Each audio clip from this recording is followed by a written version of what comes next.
drenge? Vi laver faktisk ikke skide. Hvad laver I, drenge? Vi sidder og drøfter vores planer.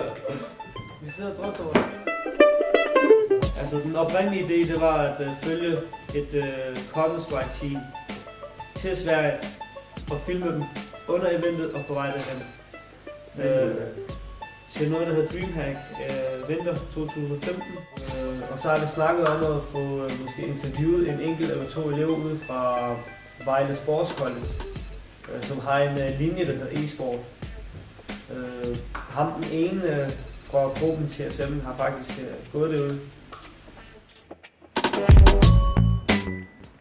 Jeg hedder Nikolaj Primdal og er ansat som leder af Sports College på Campus Vejle. Og det vil sige, at vi har jo kørt Sports College i nogle år, når vi har fodboldspillere og håndboldspillere og alt muligt andet. Altså sådan, man kan sige, de almindelige idrætsgrene. Og så har vi så startet den her e-sport-linje i år, hvor vi har lige nu 16 e-sportspillere, der spiller Counter-Strike eller League of Legends. Og så har vi 125 andre sportsfolk. Og mit job er at få deres hverdag til at fungere og få lavet samarbejde med klubber og organisationer og kommuner og sådan forskellige ting. Så det er egentlig det, jeg laver. Jeg er ansat på fuld tid til at tage mig af de her sportskollegeelever og få de forskellige linjer til at fungere, få hverdagen til at fungere og få sørge for, at der kommer elever til næste år sportscollege også og sådan noget. Så jeg har ikke decideret undervisning med klasser på campus. Når man går på en sportscollege-linje, som de her drenge gør, så har de jo deres skolegang, hvor de har en fuldstændig normal skolegang, ligesom alle andre elever på campus. Og det er uanset om man tager en HHX, eller en HF, eller en EUX.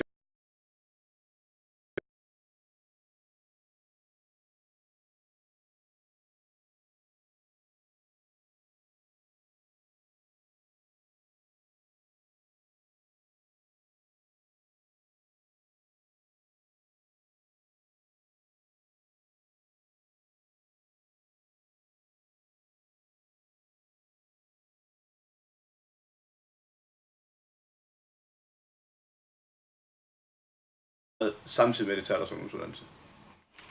Der er jo sådan selvfølgelig delte meninger om man skal have en gamerlinje eller en e-sportlinje eller ej, og er det en sportsgren eller er det ikke en sportsgren, og alle de her ting, som man jo også hører i dagligdagen, at de sidder bare og drikker cola og spiser pizza og hvad det nu ellers er, ikke?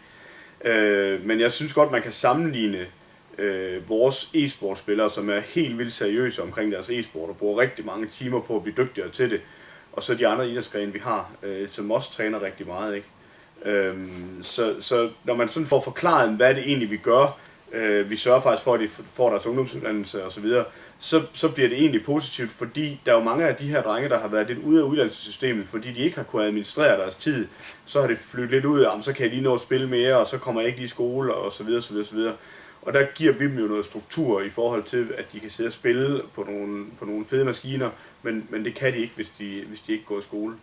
Så der er selvfølgelig nogen, der er lidt lunken over for ideen, men når man sådan får forklaret, hvad det er, vi egentlig gør, så tror jeg egentlig, de fleste godt kan se det. Nu har vi 15 pladser i år, og vi har meldt ud, at vi udvider i hvert fald med 25 pladser mere næste år. Jeg tror, uanset om vi udvider med 25 eller 55 pladser, så kommer vi til at sige nej til nogen. Altså, jeg synes, der er rigtig, rigtig mange, som henvender sig, hvordan kommer vi ind, hvad gør vi, hvordan skal vi søge osv. Så ja, det tror jeg, vi kommer til at sige nej til nogen. Så jeg tror, der kommer rigtig stor efterspørgsel på det.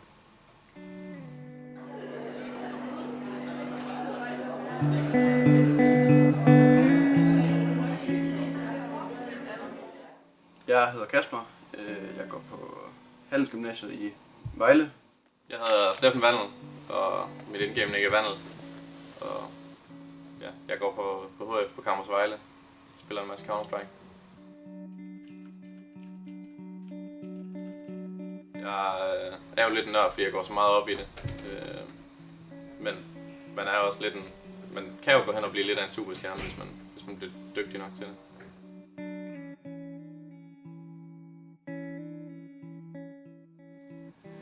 Omkring 3.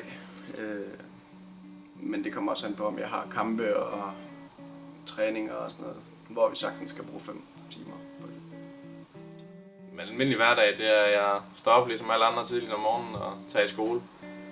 Hvis det er tirsdag eller torsdag, så har vi noget morgentræning med Counter-Strike, men ellers så er det bare helt normal HF, og så hjem og lave de daglige pligter og game om aftenen.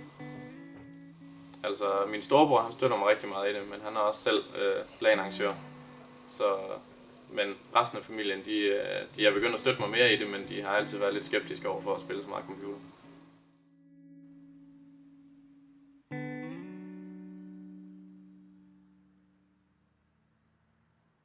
Ja, vores oprindelige plan, det var jo, at vi ville følge et CSGO-team, en Counter-Strike-team, som er et action-spil.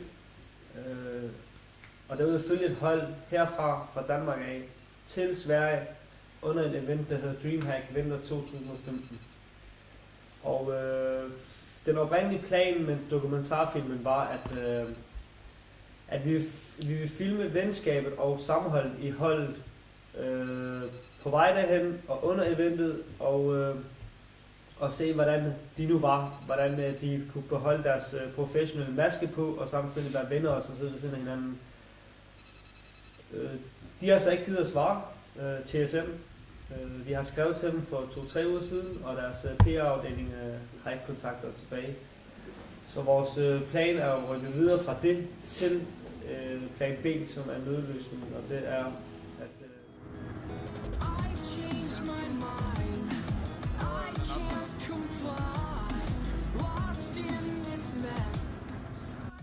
jeg har så været heldig til gengæld at få svar fra DreamHack i Sverige, hvor vi har fået pressekort og kan komme ind via den vej.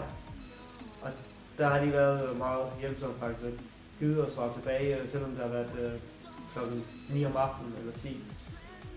Så det er vi glade for.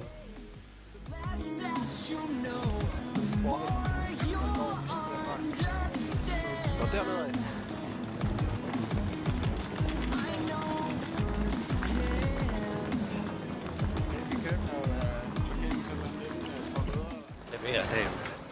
Jeg har jo sagt, at jeg skulle være kamera, men jeg gider ikke. Hvor er Chris kommet hen? Men stadigvæk fokusere på venskaben og sammenholdet, og hvor svært det egentlig er at komme ud til de forskellige, og få tilladelse og komme til at snakke med dem overhovedet. Vi skal jo stadig prøve at se, om vi ikke kan få det interview med TSM. Jo, men så kan det altså være under eventet. Ja, selvfølgelig.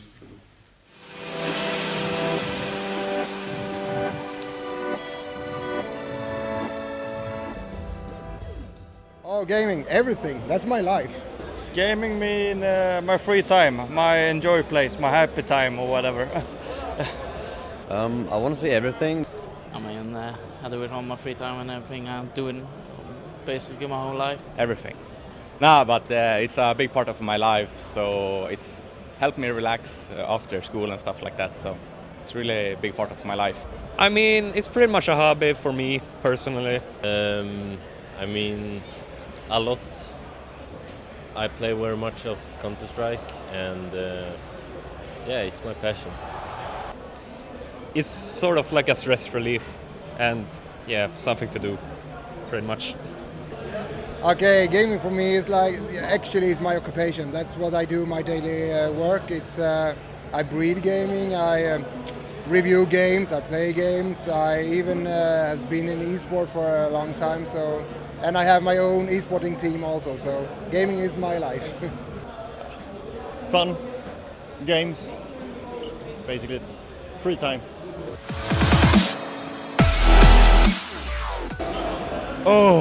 Jamen det er faktisk noget socialt.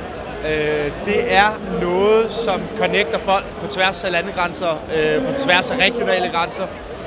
Så for mig er det bare det sociale aspekt i det.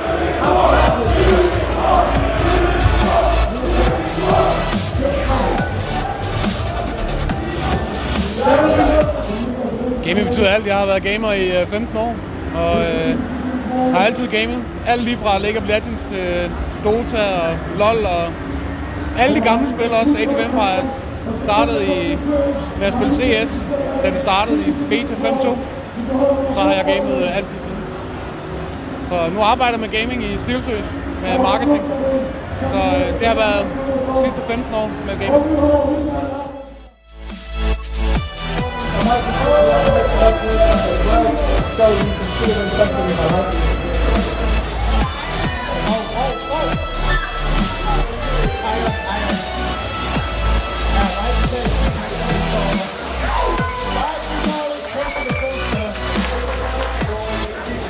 gaming er jo noget, jeg selv gjorde, da jeg var helt lille og voksede op med. Og i takt med, at man bliver lidt ældre og ældre og har mindre og mindre tid til at spille, så har jeg været så heldig at sidde her ved SteelSeries og lave noget med dem.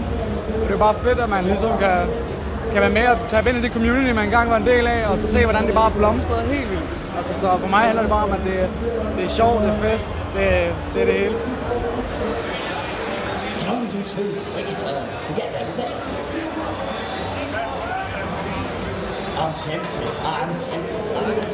Jamen, jeg har jo været med, siden vi har startet med at lave de her icemat, de første musemodder, der var simpelthen i markedet. Så jeg vil sige, det er jo en livsstil for os. Jeg kombinerer mit arbejde med min hobby. Det er jo, jeg tror, det er en livsstil, det her med at sidde og spille, komme de her steder, møde de her mennesker. Det er nok svært at sætte. Jeg tror, det er, jeg vil kalde det en livsstil. Ligesom folk, der spiller fodbold, det er det, de går op i, bruger deres tid på.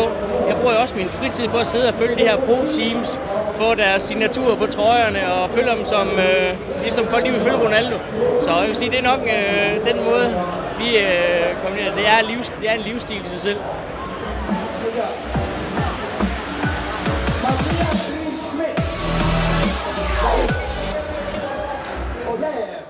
Så vores plan er at rykke videre fra det til plan B, som er nødløsningen, og det er, at det er stadigvæk plan A. Vi filmer stadigvæk venskab og sammenhold. They have to worry about short at this point. Dupree's already taken out one guy. He doesn't stop the bomb plant though, so it is a man advantage for TSM. Vi har lige været nede og se TSM spille deres første kamp. Den endte 16-0 til TSM, så man kan roligt sige, at de har fået en drømmestart på turneringen. Efter kampen var vi oppe på scenen for at se, om vi kunne få TSM i tale. Det lykkedes os at få sendt en interview med Dupree fra TSM, så efter næste kamp kommer vi til at skal have et interview med ham.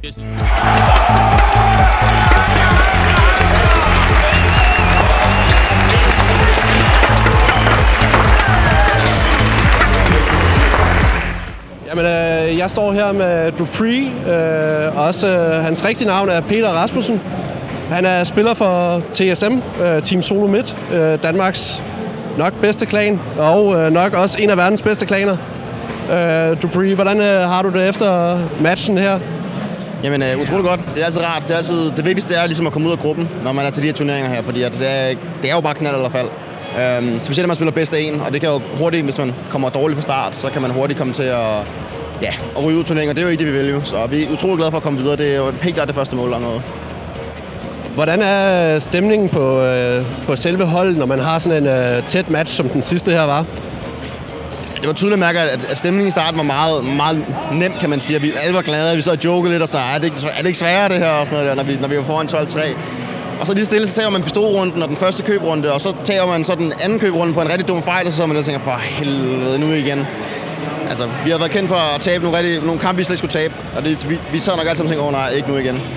Men altså, vi hæver os bare op, og så spillede vi bare det spil, vi vidste, vi kunne til sidst, og så endte det jo bare med, at vi tog sejren hjem også. Nu kommer du selv ind på, at I har tabt nogle vigtige matches i ny og næ.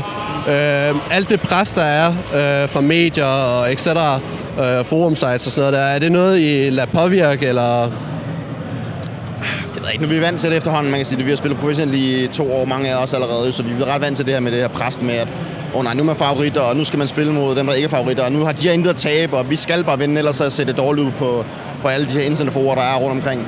Det tænker vi ikke så meget over længere. Nu ved vi bare, vi ved, hvad vi kan spille op til, og vi ved, hvordan vi kan præstere. Blocked him off. Can they actually stop him? Running through his Hiko. Device is going to go for it. He gets that tap there. Device not hitting the shot in a Dren. He's going to be moving closer as well. Device has got the rifle up now again, and he goes for the shot. It's going to be the quad kill. Så noget som selve holdet. Hvordan ser du holdet?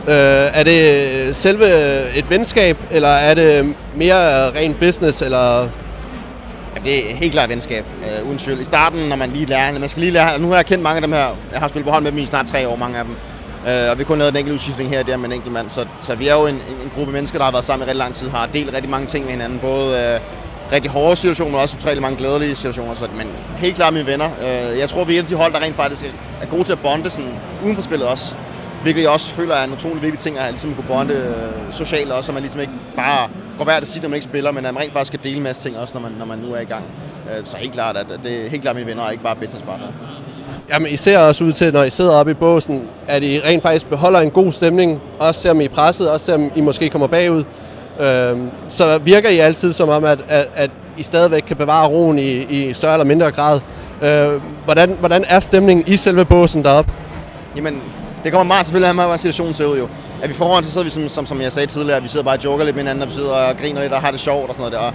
Og det er jo utroligt, det er sådan man føler ikke rigtig, at der er meget pres på, men man kan godt mærke, at når man begynder at komme bagud, eller at man begynder lige at skulle indhente en, når man kommer godt foran, så sidder man og tænker, for satan, nu skal vi til at steppe lidt op. Og så kan man mærke, at man bliver lidt mere sådan seriøs i sit toneleje, når man sidder og spiller, men det er noget, vi arbejder meget på, det er det der med, at folk skal sidde tilt, når vi sidder og spiller, fordi hvis nu man bliver slået ihjel på en rigtig uheldig måde, eller der sker noget utroligt timet, så er det bare om, at folk skal lade være med at sidde tilt, for det ender bare med, at man trækker resten af holdet ned. Og det der med at holde en ordentlig tone for hinanden. Hvis du der er en eller anden, der laver en fejl, det kan godt være, det er en utrolig dum fejl, så er det i stedet for, at man skal sidde og køre på personen og kalde ham en idiot eller sådan noget der. Det var så dumt det der, så skal man bare komme igen, og for helvede, vi tager bare næste runde og sådan, prøv at holde gejsten op, ikke? Der har jeg arbejdet rigtig meget på, og det synes jeg også, det er også egentlig grunden til, tror jeg, at vi rent faktisk skal begynde at vinde turneringer og komme i finaler og sådan noget, fordi vi rent faktisk har arbejdet mentalt med det problem, vi har haft i en længere periode. Jamen, jeg siger tak.